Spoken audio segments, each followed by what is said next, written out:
Assalamualaikum warahmatullahi wabarakatuh. Halo semua. Di video kali ini saya akan membahas mengenai perawatan bayi prematur di rumah. Yuk disimak yuk Bunda. Nah, sebelum melanjutkan mengenai pembahasan lebih lanjut tentang perawatan bayi prematur di rumah, saya pengen sharing nih sama Bunda dan Ayah di rumah sekalian. Gimana sih perasaannya menjadi orang tua bayi prematur? Pasti ada rasa cemas, khawatir, takut gimana nanti membesarkannya, dan pasti ada perasaan bersalah. Kenapa sih kok bisa bayi saya terlahir prematur? Maka dari itu kita sebagai orang tua juga perlu dukungan dari keluarga sekalian, keluarga terdekat, kemudian dari teman, dari kerabat, dari lingkungan kerja. Nah, apa saja sih tips untuk mempersiapkan bayi prematur pulang ke rumah? Kita simak yuk. Nah, di fase persiapan pulang ini, apa saja sih yang harus dipersiapkan sebagai orang tua bayi prematur? Yang pertama adalah pastikan bayi sudah siap pulang dari rumah sakit. Dalam hal ini, kita sebagai orang tua harus memastikan dokter dan perawat sudah menyetujui untuk kepulangan bayi. Dalam hal ini, kesehatan bayi juga perlu diperhatikan untuk kestabilan pernafasannya, pertumbuhannya, asupan nutrisinya, dan suhu tubuhnya sudah mulai stabil. Kemudian yang kedua adalah kita sebagai orang tua tidak usah terlalu khawatir untuk penghangat tubuh bayi. Tidak perlu untuk menyewa inkubator atau menaruh botol-botol kaca di samping bayi saat tidur. Yang perlu kita lakukan adalah melakukan PMK, yaitu perawatan metode kanguru. Itu sangat disarankan untuk bayi prematur agar menjaga kestabilan suhu tubuhnya.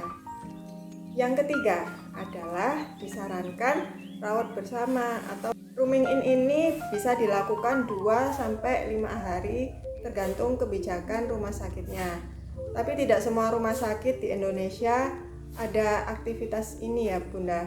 Jadi untuk di rumah sakit pada saat saya bersalin dan perawatan di NICU-nya juga tidak ada fasilitas rooming in. Jadi kita sebagai orang tua harus aktif untuk berkonsultasi dengan dokter dan perawat mengenai bagaimana sih perawatannya di rumah, apa saja yang harus dilakukan dan apa saja yang tidak boleh, seperti itu. Nah, apa saja yang harus dilakukan pada saat akan pulang ke rumah?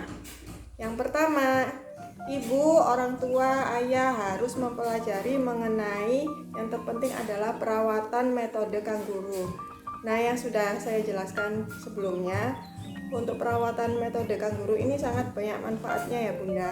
Antara lain sebagai pengganti inkubator pada saat ananda kita dirawat di NICU.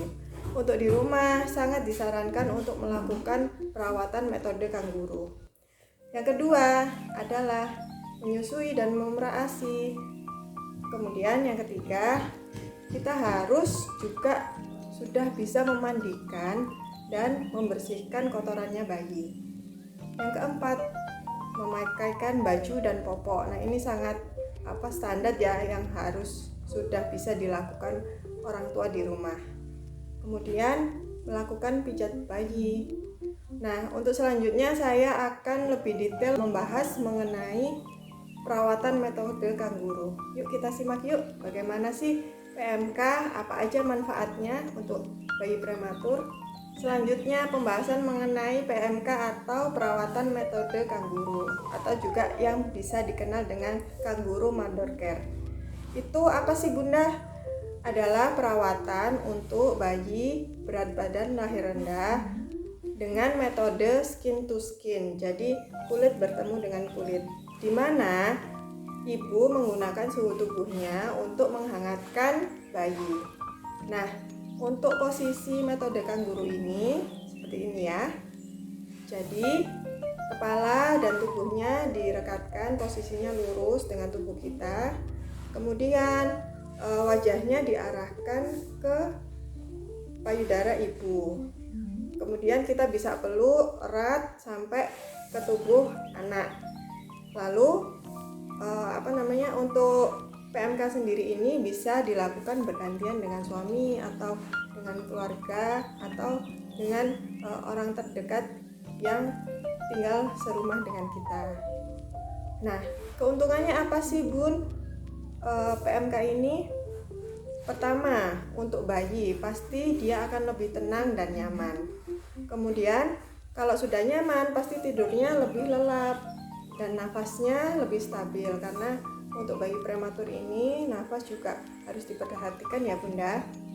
Kemudian yang terpenting itu juga bisa menaikkan berat badan bayi. Kemudian juga mempermudah kita untuk memberikan ASI, dan yang paling penting ini juga membantu kelekatan antara ibu dan bayi, kasih sayang orang tua dengan bayi. Nah, sekian pembahasan mengenai perawatan bayi prematur di rumah. Semoga bermanfaat ya. Selanjutnya akan dibahas mengenai screening apa saja yang harus dilakukan oleh orang tua untuk bayi prematur. Jangan lupa like, komen, dan subscribe. Terima kasih.